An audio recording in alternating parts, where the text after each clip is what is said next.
And now, from 12 Studios, this is News 12 Now. Well, today is Thursday, July 25th. Welcome to News 12 Now. I'm Kylee Dedmon. New this afternoon, one of the first police officers to respond to the Uvalde, Texas school massacre pleaded not guilty to more than 24 criminal counts this morning. Former school district police officer Adrian Gonzalez faces 29 counts of abandoning and endangering a child. Gonzalez is accused of failing to follow his active shooter training. He told investigators he tried to call for a SWAT team on his radio, but it couldn't transmit inside the school building, so he left and never went back in. A project to replace part of downtown Sherman's sewer system has already been expanded just shortly after it began. The Sherman City Council approved $264,000 to add hundreds of feet of water line to the sewer system, most of which will be located in alleys east of Travis Street. The water lines will give property owners the option to add fire suppression sprinklers to their buildings. Now, this would help prevent situations such as the Kylee Square fire from October of 2021. A high-speed internet expansion project kicked off yesterday in Marshall County. The Oklahoma Broadband Office has launched a $4.4 million high-speed internet expansion project with 360 Broadband. The project will bring high-speed internet to hundreds of homes and businesses in the area using fiber optic technology. The likely Democratic presidential nominee is back on the campaign trail today. Last night, former President Donald Trump went on to attack against Vice President Kamala Harris, while President Joe Biden laid out his reasons for dropping his bid for re-election. Natalie Brand reports from Washington, D.C. My fellow Americans. In his Oval Office address, President Biden says it's time to pass the torch, saying Vice President Kamala Harris is the clear choice to take the job. She's experienced, she's tough, she's capable. The president spoke for just 11 minutes, but called on Americans to preserve democracy. He said he reveres his job, but loves his nation more. You know, there is a time and a place for long years of experience in public life. There's also a time and a place for new voices, fresh voices, yes, younger voices. And that time and place is now. He also outlined goals for his final 6 months in office. They'll continue to lower costs for hardworking families, grow our economy.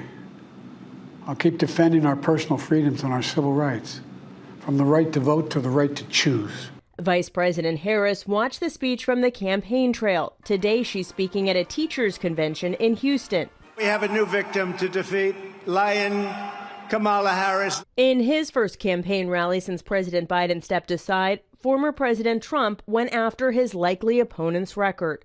Lion Kamala Harris has been the ultra-liberal driving force behind every single Biden catastrophe.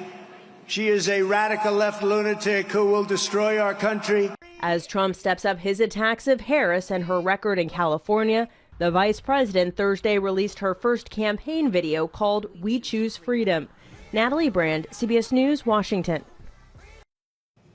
Let's go ahead and get a check of our Thursday forecast. Meteorologist Briggs is joining us. Brian, today is the last hot summer nights of the season. So for anybody heading out who hasn't gone into a hot summer nights this season, what should they be expecting weather-wise? Well, it's not going to be terribly hot. It'll still be kind of hot, but really kind of right seasonal for this time of the year, or maybe just a degree or two cooler. Either way, it's going to be tolerable, not triple digits, and we are already running a little bit warmer this time from yesterday. So that's giving us 80s at least right now, and actually a few of us north and west of all places in the lower 90s already popping up.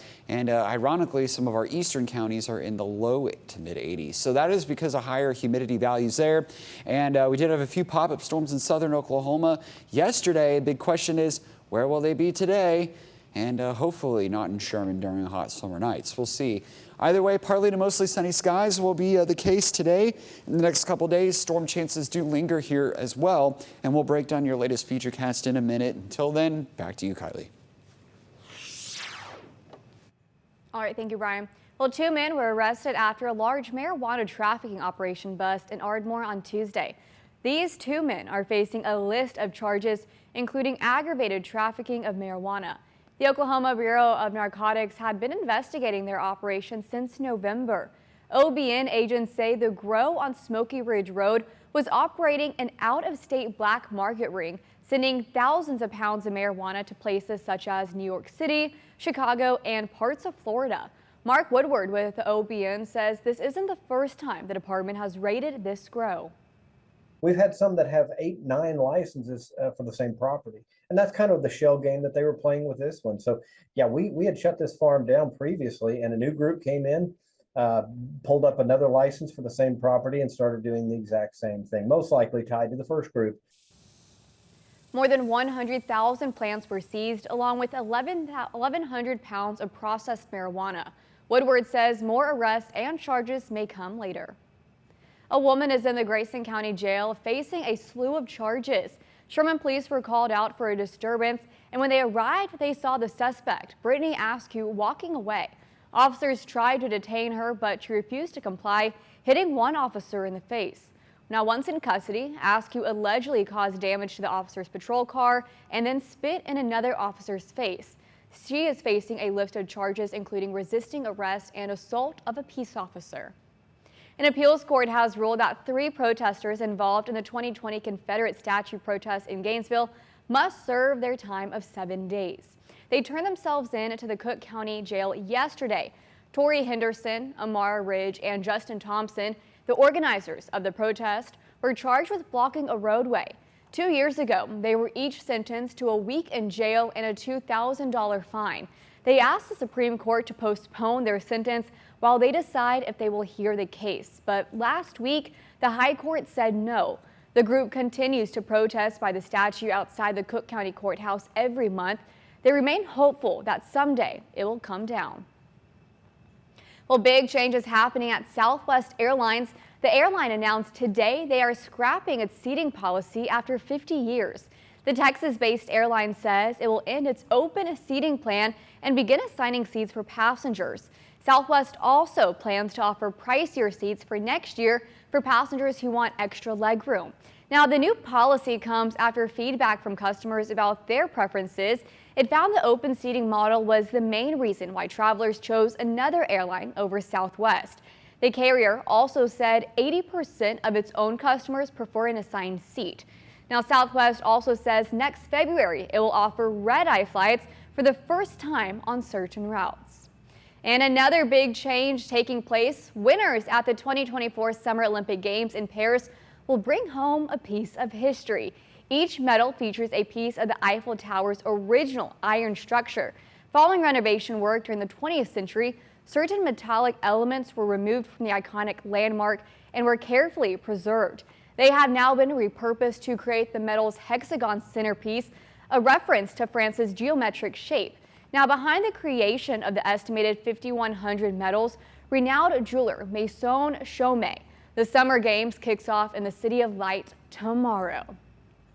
And odds are we'll see a major uptick in sports betting as athletes from across the globe compete in the Paris Olympic Games.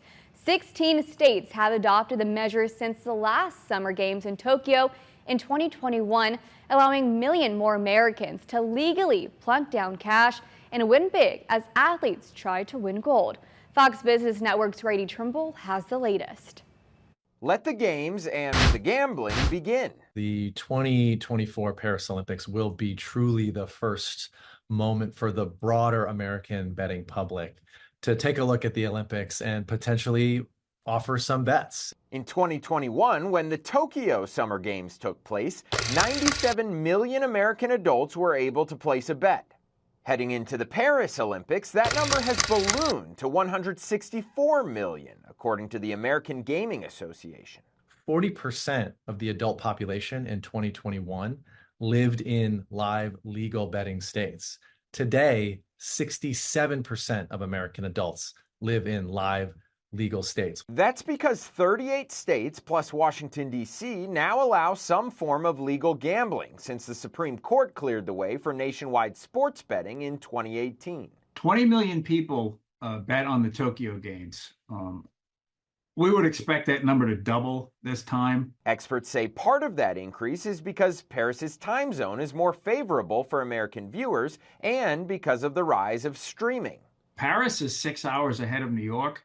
which means that all of these events are going to be streamed live in the U.S. Basketball, soccer, golf, and tennis are expected to bring in the highest volume of betting. Still, despite widespread availability, not all of the 38 states with legal gambling will allow people to bet on all events. New Hampshire, Rhode Island, Delaware, and Montana do not allow any Olympic betting. Some states, such as Massachusetts, prohibit wagering on events that are judged. The games are also coming at an ideal time for the growing gambling industry. What the Olympics have going for it with the American betting public is that July and August are historically the months with the lowest levels of betting volume. Whether you're betting on Team USA or individual athletes, experts say it's crucial to have a game plan and bet responsibly. Number one rule in betting, always, forever, is set a budget before you bet and wager whatever you're comfortable in losing. The American Gaming Association also reminds anyone gambling on the games, you've got to know your financial limit, and it might go without saying, but they encourage bettors to know the odds, understand what you're betting on, and place your wagers with legal operators. In Washington, Grady Trimble, Fox Business. Thank you for watching today's News 12 Now. Make sure to subscribe so you find out why Texoma turns to us. You can also follow us on Instagram and Facebook, where you'll see more social media exclusive content. Want more News 12 Now? Watch us live every weekday through the KXII app on your phone or TV and through our website.